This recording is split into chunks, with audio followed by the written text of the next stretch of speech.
So, as I gazed across the room, I was looking and deliberately not saying anything, but saying a lot by simply making eye contact with each individual.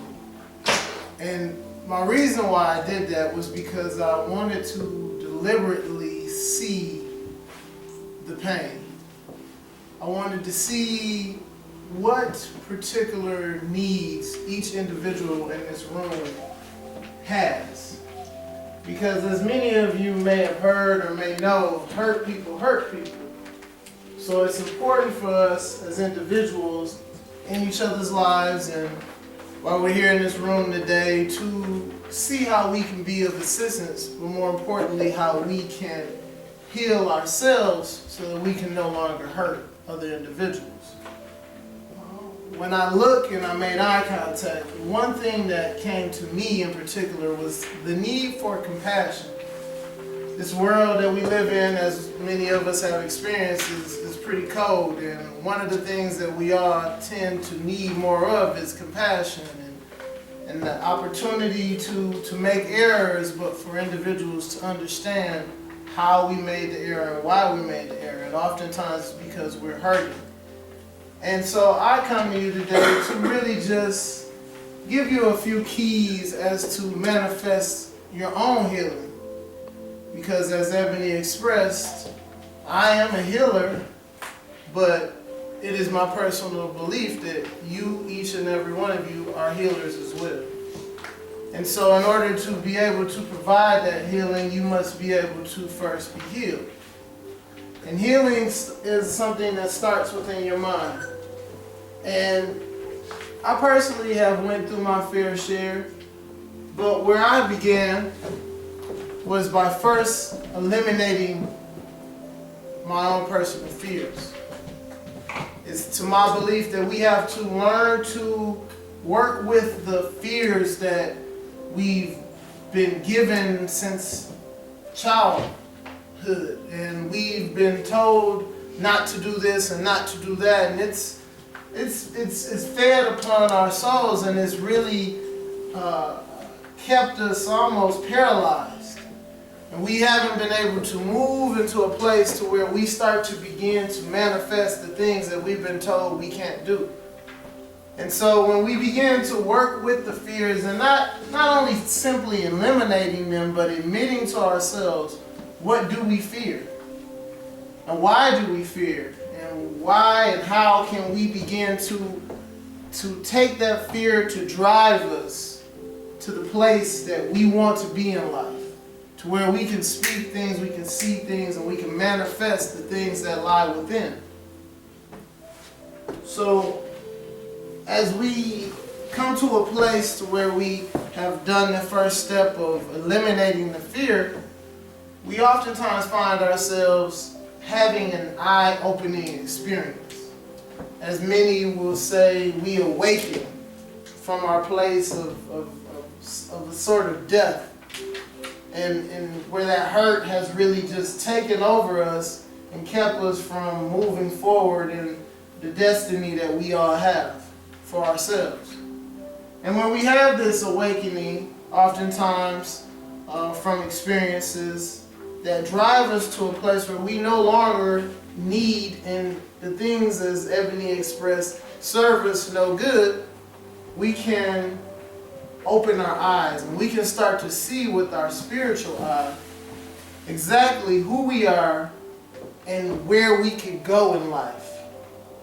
And so for myself, I was at a place to where I was at my weakest, maybe in 2010. It goes along with the saying that to whom much is given, much is required. And so at 2010, I had been blessed with a daughter. However, it was very taxing on my soul, the responsibilities that came along with that. But once I realized that something was eating away at me, and it was starting to drive me to a place where I was experiencing a sort of a death. And I just woke up one day and I had hit rock bottom with my health. And I wasn't taking care of myself in the manner that I needed to be able to move into my purpose. And so I had an eye-opening experience. That experience of realizing that the doctors had diagnosed me with several different things, and I decided to take healing into my own hands. And I started to study more about who I was and the ways that would work for me to be able to heal and serve the people around me, because ultimately there was not too many people who were able to help me out in my healing. So I decided to awaken and move and transcend beyond a place of sickness, a place of death. And through that eye-opening experience, I was able to move to being able to understand who I was, being able to know my mind, knowing my body a lot better, and being able to service my soul, servicing it with knowing that there is unlimited amount of abundance available to each and every one of us. And so when we take it upon ourselves to know ourselves, we can start to unlock the levels to who we are. We can start to open up doors in our minds and understanding that we can manifest the things that make us who we are. And when we do that, the light bulb goes off and we're able to be light. For myself, I really started to know who I was when I took a little time earlier this year and I went out into the wilderness. And I spent time out there by myself. It was me and a group of people, about 10 of us. And the medicine man, my medicine man, Jorge, he took us out there and we had a preparation a couple months into it before we went out. And we did a vision quest. And when I did my vision quest, I was able to spend time with just me, my creator, in one space, no food, no water. And I really began to see myself and see all the things that made me who I was. And I started to understand more about who Errin was and all the things that I needed to deal with in life. And that was where my understanding of self came from. But we don't all have to go out into the wilderness to start to learn ourselves, but we can take the day-to-day steps to be able to acknowledge, okay, this is who I am. And then we take it a step further and we say, okay, well, what is it about me that the areas of my soul and in my heart and in my mind that I need the healing in? And we start to speak to those things and be able to understand ourselves and what we need to nurture ourselves. And then we go to a place where once we start to know who we are, then we're able to start to know why we're here. The purpose that we have and the purpose that we need to fulfill on this planet while we're here. Because we all have a purpose. And we all need to connect with that so that we can start to service those around us. And when we do that, we're able to start to shake off those things that seem to be a dead weight and enable us to begin to walk in that purpose and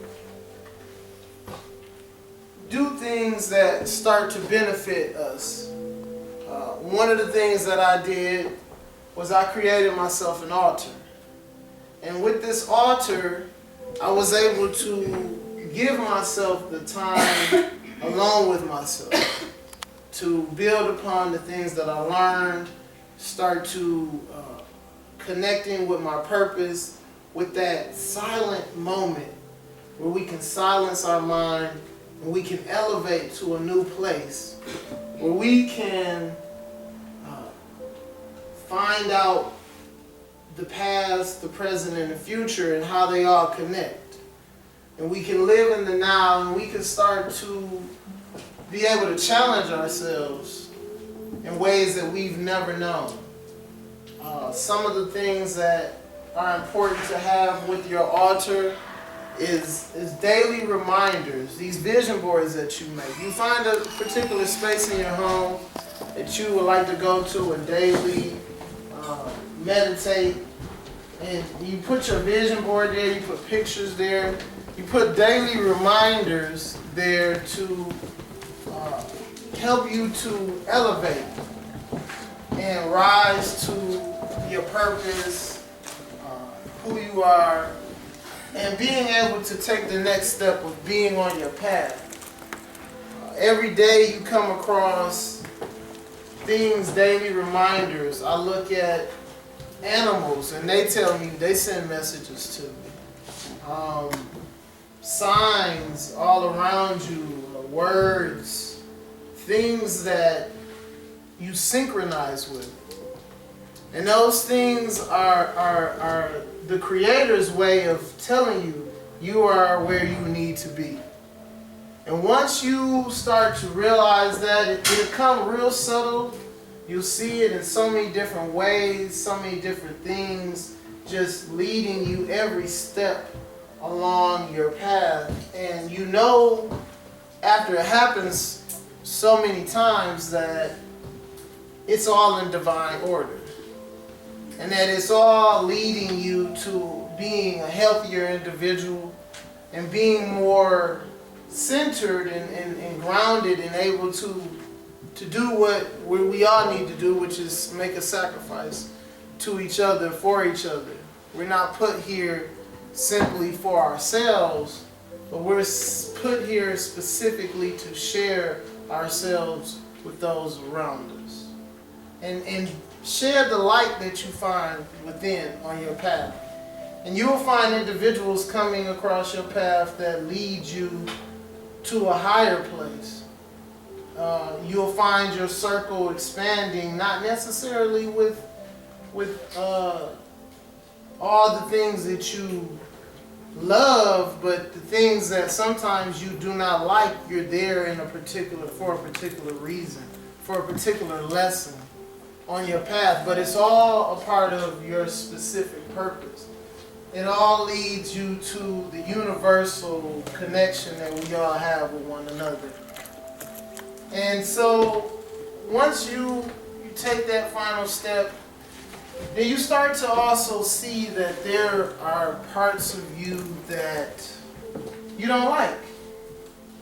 And those things that you don't like, those dark places that you know you need light in, you can start to work with those areas of your soul, that dark energy that makes you do things that you can't necessarily explain. But what you can do is acknowledge it, and you can start to balance out everything that makes you who you are.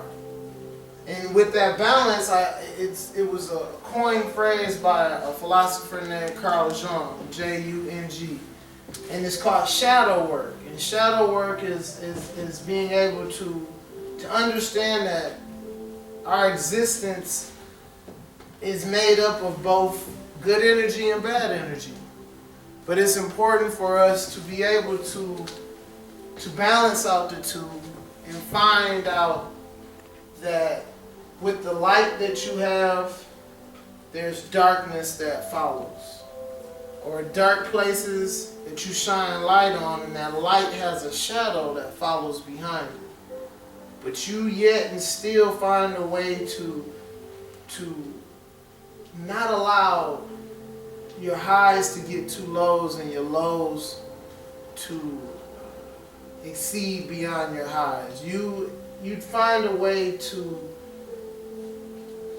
work with the energies that make you who you are. And when you do that, you'll find that whatever may be plaguing you inside, whether it be it all starts in your mind, but it festers within your body. There's so many different things that we don't do for ourselves daily that are very important for us to do. And as you start to work on your vision boards, don't put yourself in a box. There's no right or wrong way. And that goes with the shadow work. Find some of the things that are humorous to you. Laughter is good, but sometimes laughter comes from pain. It's the polarity within the two. It's the ability to say, I do want that, but why do you want it? Do you want it for your own selfish intents? And if that's so, that's okay, because we all have those moments in our lives on our path to why we need things that other people may not be able to understand, but it's for you. And as you move along and you start to see words and you start to feel yourself happy, don't allow yourself to once again get so high or be so light that you forget about your dark spaces. You forget about those moments that made you cry or made you hurt or made you angry, but you balance out the two. And you start to, in doing that, you start to manifest that healing. And so I close with the idea that we all have to continuously be good to one another. We have to first be good to ourselves, because if you're not good to yourself, you're no good for other people. But if you continue to be good to yourself, do the work that you need to do day in and day out, being honest with yourself, that's all a part of your healing.